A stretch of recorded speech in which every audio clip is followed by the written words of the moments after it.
బులేమా ఇదిగో ఒక ఉత్తరం ముక్క రాసి పెట్టు. ఎవరికి? నాకు. నీకు? నాకంటే మా అయ్యకి. రాయ్. సరే సరే. అయ్యో అలా కాదు, ప్రియమైన నాన్నగారికి అని రాయాలి. పోయినట్టాక రాసుకో. నాకు ఇక్కడ గుండక్క గారింటో పని కుదిరింది. రాసావా?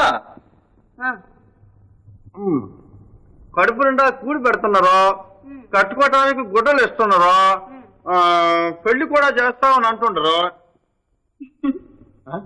ఏంది బిల్లెమ్మా పెళ్లి అంటే నవ్వుతావు? రాయి రాయి.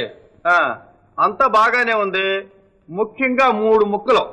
ఇక్కడ బుల్లెమ్మనే ఒక మంచి అమ్మాయి ఉంది. నా సంగతి ఎందుకు లేదు?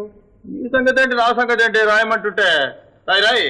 బుల్లెమ్మకి నేనంటే చాలా ఇదంటే ఇది. కడుపు నిండా అన్నం పెడతది,